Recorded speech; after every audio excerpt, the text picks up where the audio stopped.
La presse espagnole dézingue Griezmann aujourd'hui. Le pauvre n'a joué que 9 minutes. Bah ouais. Mais sauf qu'il était sur le coup franc là et qu'il fallait pas qu'il saute et tout. C'est un peu dur quand même là, non Mais non, mais c'est-à-dire qu'il y a une certaine presse qui essaie de faire Griezmann le bouc émissaire d'une équipe qui fonctionne pas. C'est tout. Enfin, je veux dire, et encore, le Barça a pas mal joué hier. C'était peut-être leur meilleur match.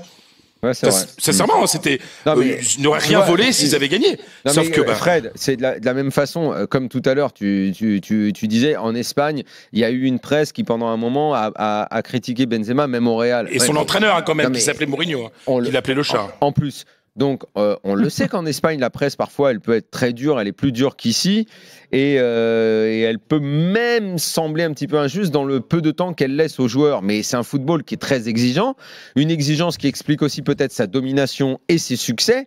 Donc, aujourd'hui, toi, tu trouvais que c'était exagéré pour Benzema à une époque, mais ils ont eu le droit d'avoir une opinion, et c'est vrai qu'il a été parfois un petit peu moins bon. Et Griezmann, aujourd'hui, ils ne lui font aucun cadeau. Et la question peut se poser de savoir, Griezmann qui a été exemplaire toutes ces années à l'Atlético, et même à la Sociedad, tu peux te poser la question, est-ce qu'il a fait le bon choix ? Mais ça, c'est autre chose. Moi, je fait le bon choix. Bien sûr que non. Est-ce qu'il est fait pour ce club-là en termes de jeu ? C'est des questions qui sont légitimes. Tu peux pas reprocher aux gens d'être durs.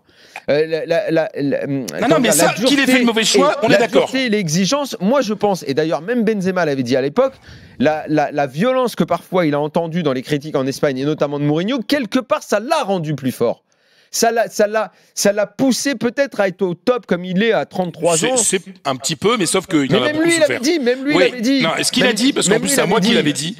C'est à moi qu'il avait dit. Il me dit Mourinho était ce qu'il était, sauf qu'il nous faisait croire qu'on pouvait être les meilleurs du monde comme équipe. Écoute, et on l'a été après. Fred, moi, ce que je vois, c'est qu'en France, nous, ici, on a une émission qui, depuis plus de 10 ans, a une grande liberté de parole, et parfois, on y va dur.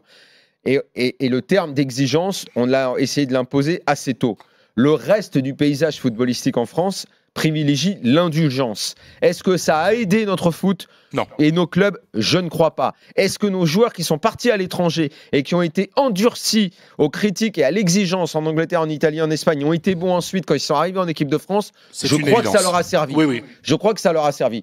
Donc, ouais, même si c'est plus global que ça. Mais enfin, il y a quand même un truc. Attends, mais il y a quand même un truc. De haut niveau, c'est de la mécanique de haute voltige, le foot, Pierre. Non, mais il y a quand même un truc important. C'est un plus. Il y a quand même un truc. Non, c'est plus qu'un plus. C'est plus qu'un plus. Quand tu supportes ça, c'est que t'es fort après. Quand Benzema arrive au Real, mais c'est pas ça qui fait de toi un grand joueur. Moi, je suis plus dans le football, dans le niveau des équipes, dans le niveau des coachs que tu as, etc., etc.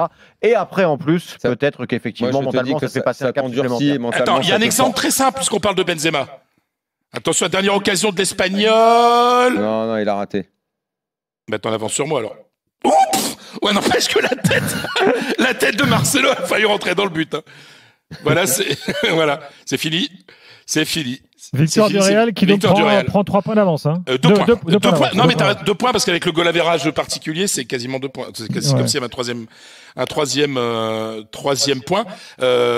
C'est important ce qui s'est passé ce soir quand même. Hein. Ah oui, quand même. Oui. Parce que là, le Real a le droit à faire un match nul sans être mis en danger. C'est un joker. Le Real a gagné un joker ce soir. Ce qui est pas rien. Et comme ils ont l'air en pleine forme, je les vois même pas trop perdre en fait.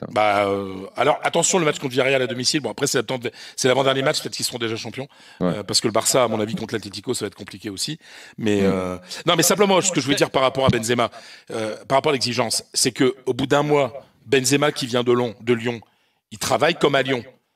Et Cristiano Ronaldo vient le voir et lui dit, tu sais Karim, ici t'es plus en France. Exactement. Mais ici, c'est ce que je viens exactement de vous dire. Ouais, bien sûr, rien à voir avec la presse. C'est justement, je crois plus aux coéquipiers que tu peux avoir, au niveau du football où tu mets les pieds, au coach que tu peux avoir. C'est un bain. Le sport de haut niveau, c'est un bain. Je sais, c'est pour ça que je te dis que c'est un plus. Tu mets que de l'eau dans ton bain ? Non, tu mets des petits produits, tu mets des petites mousses, tu mets des petites pastilles pour sentir bon. Si tu savais ce que je mets dans mon bain, tu mets un petit peu de shampoing sur tes cheveux parce que t'en as encore. Alors déjà, je suis très douche, moi, si tu veux aller. Voilà, je prends pas de bain.